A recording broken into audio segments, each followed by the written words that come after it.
Konnichiwa, minasan. Here's Aki-chan. Welcome to the second part of the story 12 Reasons. There is no warning this time. So, without further ado, enjoy the video.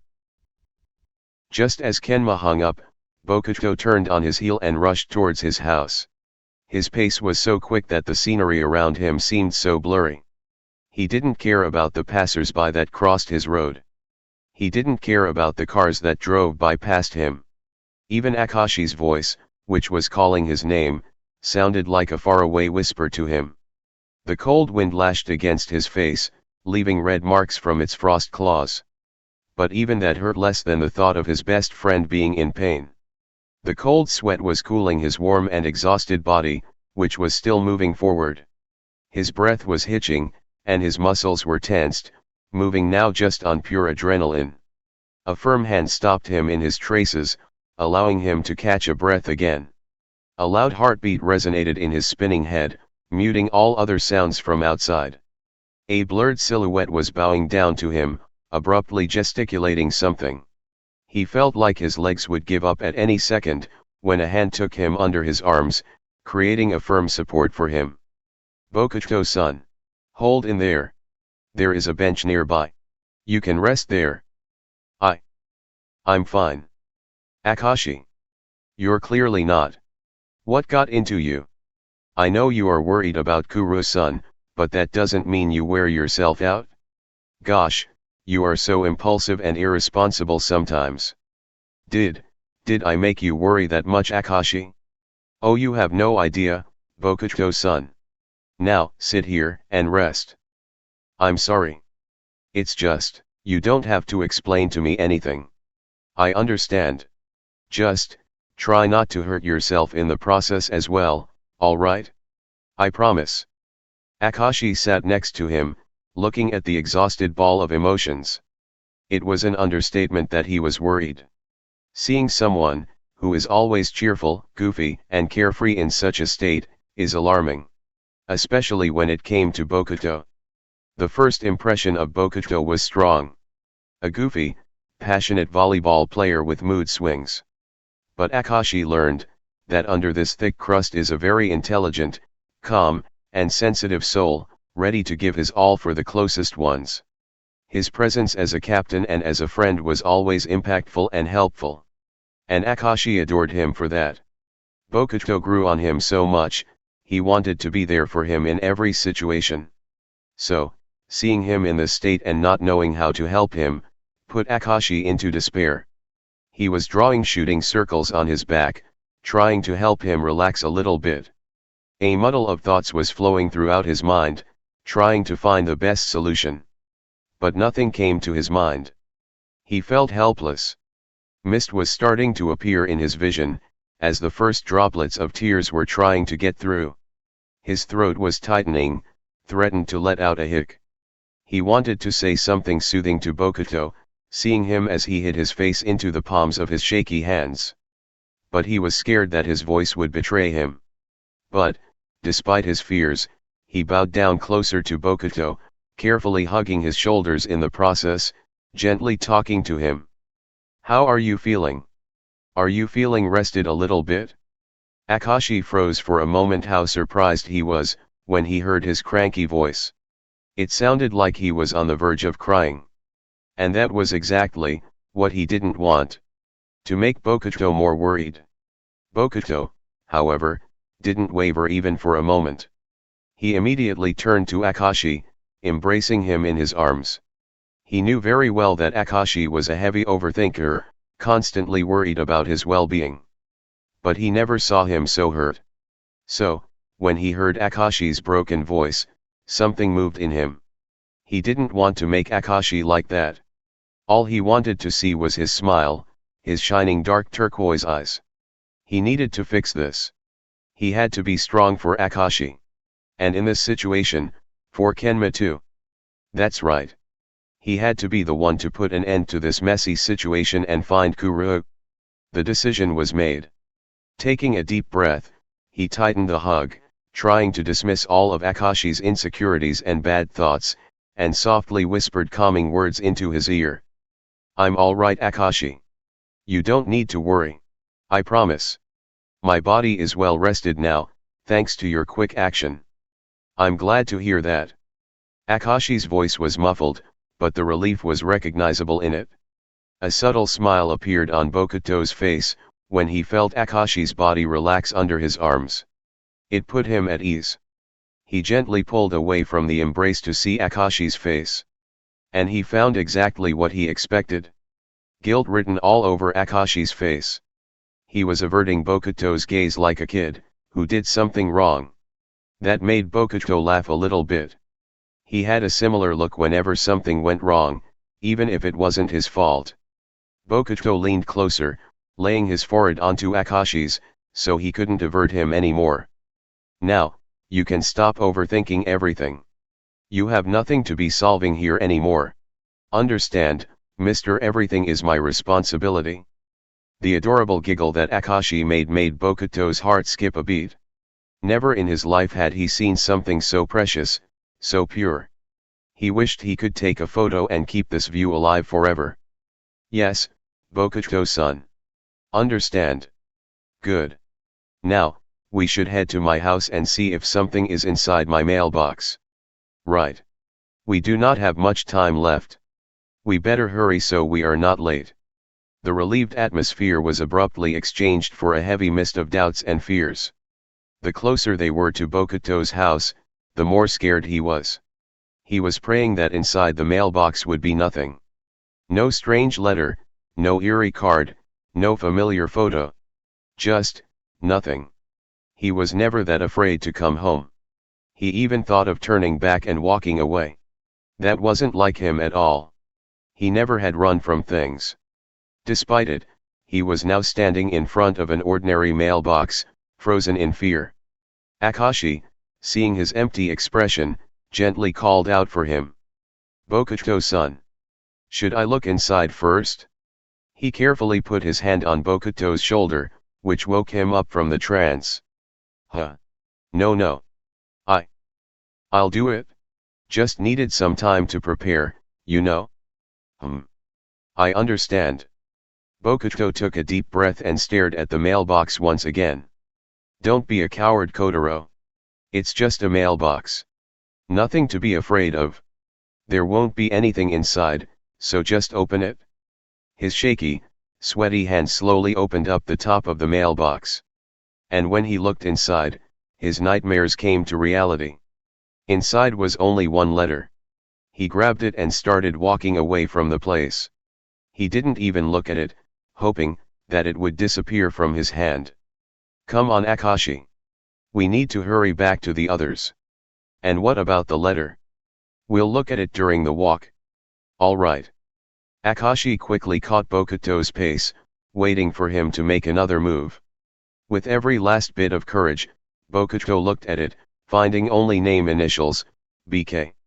Cold sweat covered his body, making him tremble even more. Even though he knew what was inside, he still hesitated to open it. Searching for a new dose of courage, he looked at Akashi.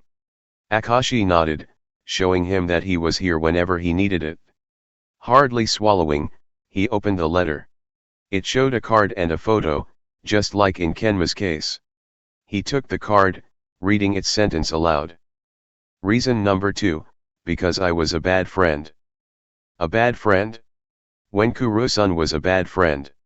He prioritizes his friends before everything, at least what I know. I don't get it either, Akashi. Let's see the photo. Maybe it tells us more. Bokuto nodded and took the photo from the envelope.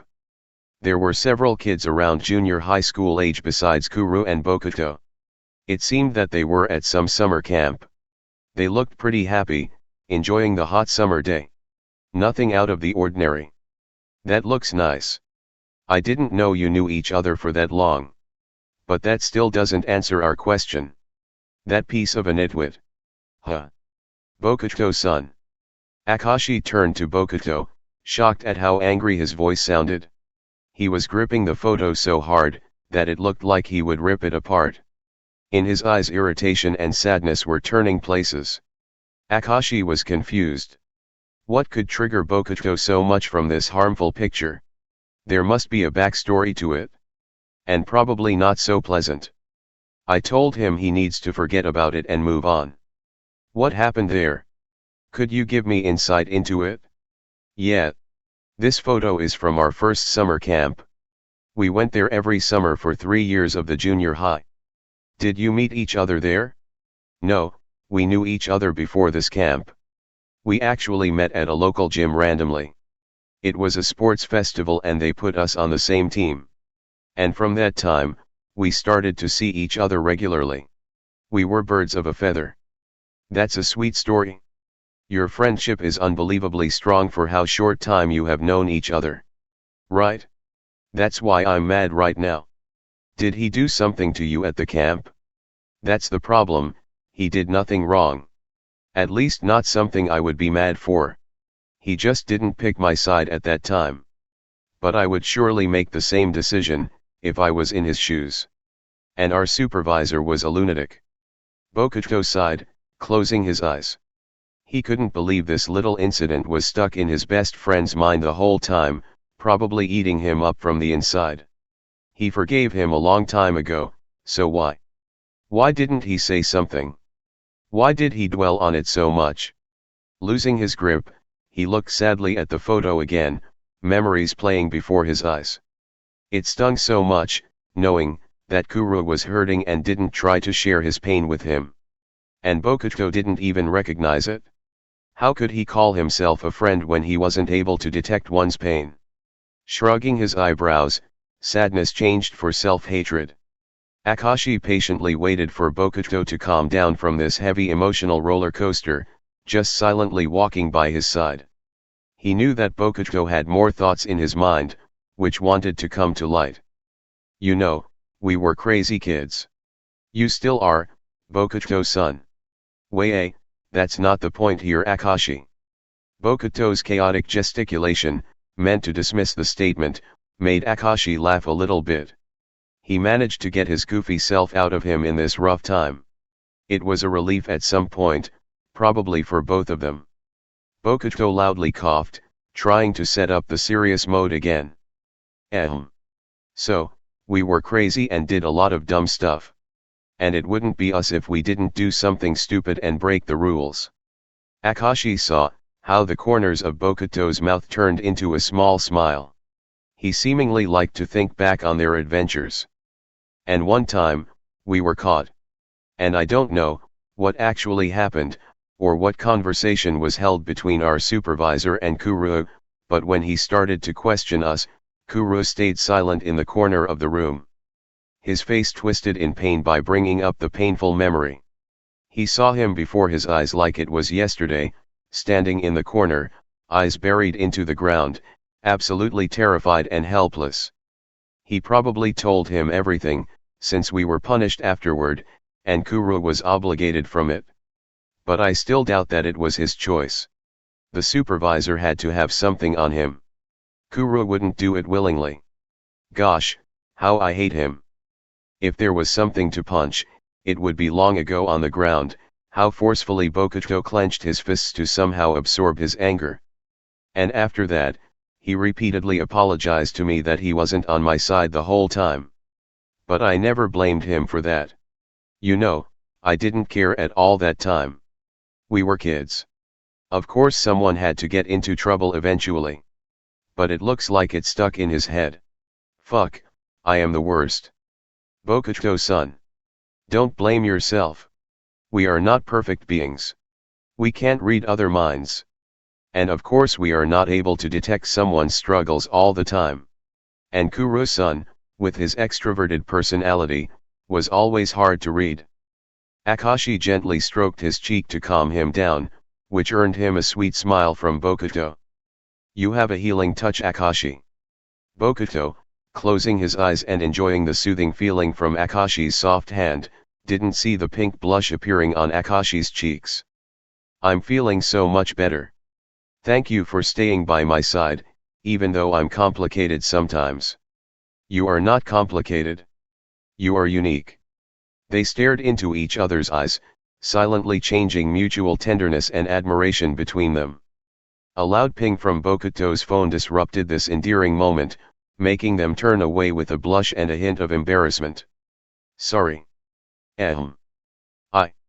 I should probably look at, who's messaging me? Why yet? Go ahead. Bokuto took his phone, still feeling a little bit awkward after this moment. But the content of the message put him back to earth. It's Konoha. He's asking where we are. We should probably hurry. Bokuto only nodded. He didn't want to leave this magic moment where everything seemed carefree, where every worry had disappeared. Where didn't exist a letter with eerie content. Where his best friend was alright. But it seemed it was only Bokuto's wishful thinking. They started walking, a heavy silence accompanying their path, both lost in their thoughts.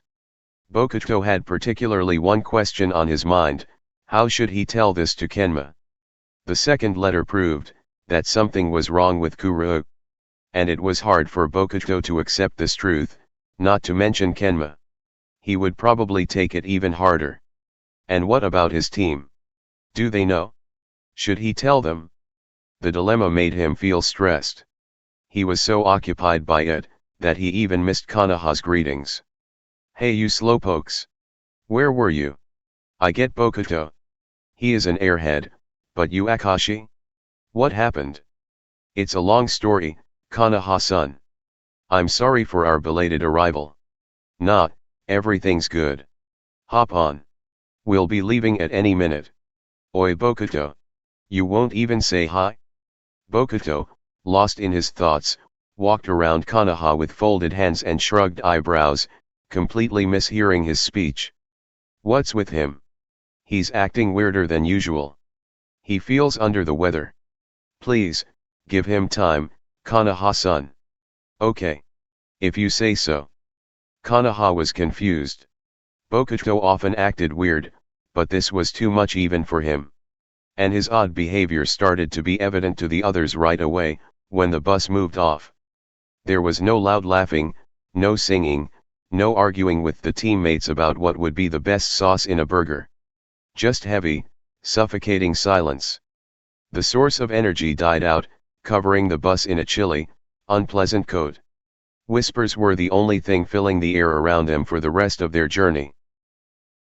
Thank you for watching. If you have any suggestions, requests, or anything to make these videos better for you, don't hesitate to comment down below. Bye bye, minasan.